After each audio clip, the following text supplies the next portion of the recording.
Le président de la République du Niger, Abdourahmane Tiani, décide de faire partir l'armée américaine de son territoire. Avant de commencer, générique. La colonisation, non mais tu vois pas l'insolence. On regarde des descendants d'esclaves et on leur dit franchement, ce qu'on vous a fait c'est pas mal, vous ne peignez pas trop quand même. Parce que si maintenant vous savez manger avec une fourchette et vous asseoir proprement à une table, c'est grâce à nous. Nègres, qu'on dénigre, qu'on laisse dans le vague, que la France catalogue entre délit et drogue, la race qui intrigue, celle à qui on délègue, l'assiette la plus sale pour la part la plus maigre. Si vous êtes nouveau sur la chaîne, bienvenue, je m'appelle Ibinga, je suis créateur de contenu sur le panafricanisme et je lutte pour l'éveil et l'émancipation de l'Afrique totale. Donc si vous n'êtes pas encore abonné, abonnez-vous et mettez votre avis en commentaire et partagez la vidéo massivement s'il vous plaît. Alors, en 1966, le général de Gaulle décide de quitter l'OTAN. Et pour ce faire, il décide de refuser que toute base militaire étrangère soit présente sur le territoire français. Ça se passe en 1966. Que notre pays est amené à assumer lui-même les responsabilités politiques et stratégiques que cela comporte. Et responsabilités que leur nature et leur dimension rendent évidemment inaliénables.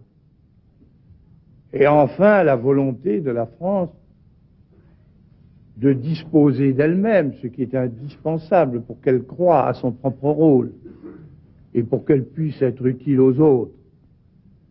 Cette volonté de la France est incompatible avec une organisation de défense dans laquelle elle est subordonnée. Et en 2023, le président de la République du Niger, Abdourahmane Tiani, décide de refuser que l'armée française reste sur son territoire, étant donné que le Niger est un pays libre. Et aujourd'hui, il décide de faire partir aussi l'armée américaine. Dans un premier temps, quand il a demandé à l'armée française de quitter son territoire, le président de la République française a refusé catégoriquement de quitter le territoire Niger. On se demande pourquoi. Le Niger, c'est un pays libre. Ils ont le droit de décider qui ne doit pas être sur le territoire. Ils ont décidé que l'armée française doit quitter le territoire français. Je pense que l'armée française doit obéir au désir du président Abdourahmane Tiani et quitter le territoire sans broncher. Et dans un deuxième temps, aujourd'hui, le président de la République du Niger, Abdourahmane Tiani, décide aussi dans un deuxième temps de faire partir l'armée américaine de son territoire. Et là aussi, ça pose problème. Pourquoi est-ce que quand c'est les nations occidentales qui décident de devenir souveraines et ne pas accepter que des armées étrangères soient sur leur territoire, c'est bien vu. Et quand il s'agit de l'Afrique, quand il s'agit des nations africaines qui décident de prendre leur destin en main et décident de faire partir toutes les armées étrangères de leur territoire, c'est mal vu en fait. Je n'arrive pas à comprendre ce deux poids deux mesures. Quand il s'agit des Africains, on veut toujours les cajoler, on veut toujours les prendre comme leurs enfants et il y a toujours un petit regard paternaliste. Et quand il s'agit des nations occidentales, c'est bien vu. Regardez la vidéo du porte-parole du Niger qui fait le discours justement pour dire que l'armée américaine ne sera plus présente. Le fait que l'armée américaine soit sur le territoire du Niger, c'est totalement illégal. Regardez la vidéo. Communiqué. Le gouvernement de la République du Niger porte à la connaissance de l'opinion nationale et internationale que les 12, 13 et 14 mars 2024, ses représentants sous l'autorité de son Excellence M. Ali Mohamed Lamine Zen, Premier ministre, ont eu une série de rencontres de travail avec une délégation américaine composée de la sous-secrétaire d'État adjointe aux affaires africaines, chef de mission, Madame Molifi, du docteur Céleste Wallander, sous-secrétaire à la défense pour les affaires de sécurité internationale, du général Michael Langley, commandant en chef de l'Africom, et de Madame Kathleen Fisborn, ambassadeur des États-Unis d'Amérique au Niger. Sous la forme, l'arrivée de la délégation américaine n'a pas respecté les usages diplomatiques. En effet, c'est de façon unilatérale, par note verbale, que le gouvernement américain a informé le gouvernement nigérien de la date d'arrivée et de la composition de sa délégation, ainsi que les autorités nigériennes à rencontrer, sans précision aucune quant à l'objet de sa visite. C'est donc par courtoisie et suivant nos traditions millénaires d'accueil et d'hospitalité que le gouvernement a reçu la délégation américaine. Sur le fond, les échanges entre les deux délégations ont porté essentiellement sur la transition militaire en cours au Niger, la coopération entre les deux pays, en particulier la coopération militaire et la lutte contre le terrorisme, les orientations et perspectives politiques du Niger dans leur aspect relatif au choix des partenaires sur le plan diplomatique, militaire et stratégique, étant entendu que dans l'approche américaine, toutes ces trois questions sont profondément liées. Sur la transition en cours et le retour dans le meilleur délai à un ordre constitutionnel et démocratique, le gouvernement du Niger a réaffirmé sa ferme volonté d'organiser, dans les meilleurs délais, le retour à une vie constitutionnelle normale. Il s'agit d'un engagement solennel, en toute responsabilité, du président du Conseil national pour la sauvegarde de la patrie, chef de l'État, tel qu'exprimé dans son adresse à la nation du 19 août 2023.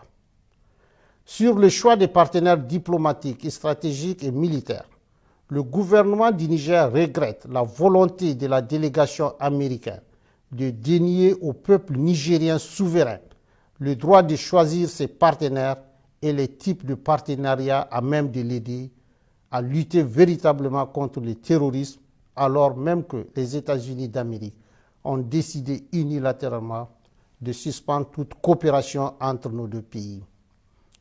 Aussi, le gouvernement du Niger dénonce-t-il avec force l'attitude condescendante assortie de la menace de représailles de la part de la chef de la délégation américaine vis-à-vis du gouvernement et du peuple nigérien.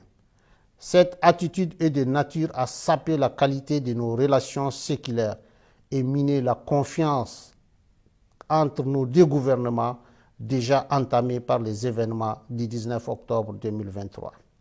S'agissant des cas précis de la Fédération de Russie et de la République islamique de l'Iran, deux pays avec lesquels le Niger entretient des relations diplomatiques depuis plusieurs décennies et qui focalisent particulièrement l'intérêt des États-Unis d'Amérique.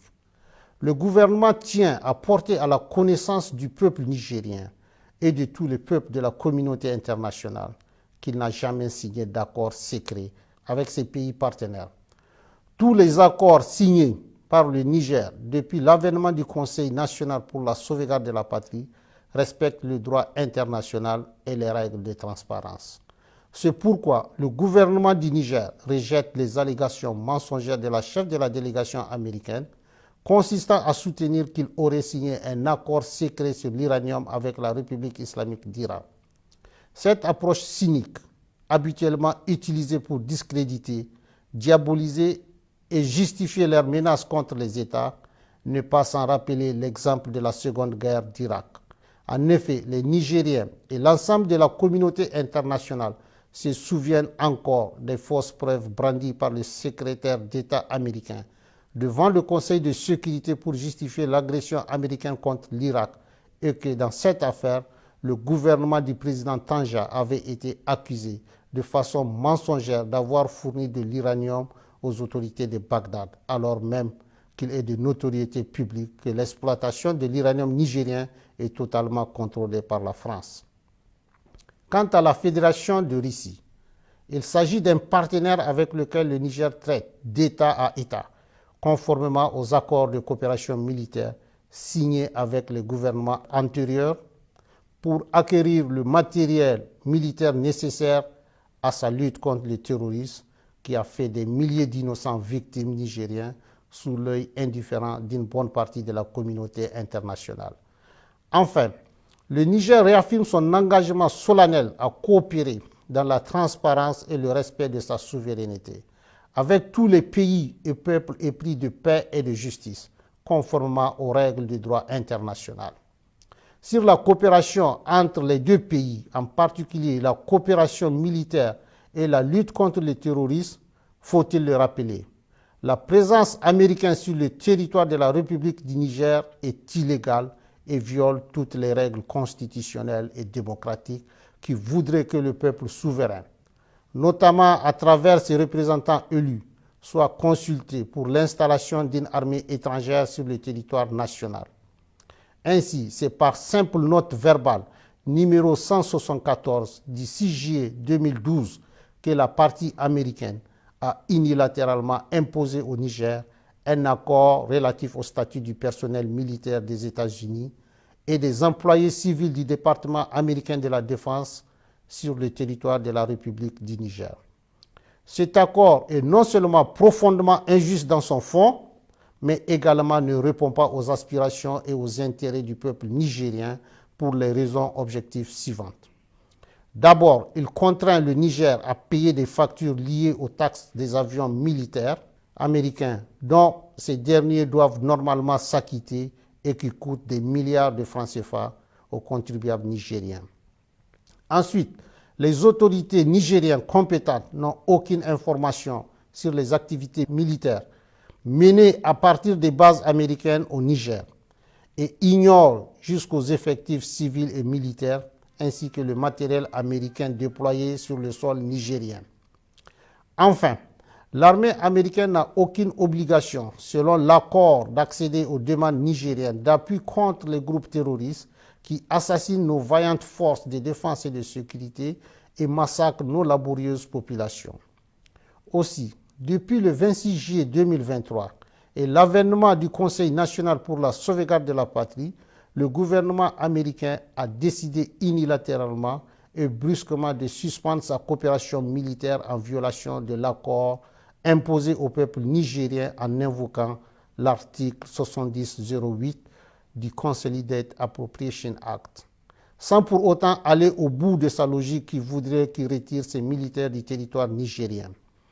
Par ailleurs, depuis quelques semaines, le gouvernement nigérien a constaté des activités illégales de survol de son territoire par des aéronefs américains et qui sont de nature à s'interroger sur la sincérité de leur partenariat et la pertinence du maintien de l'accord de coopération militaire imposé par note verbale.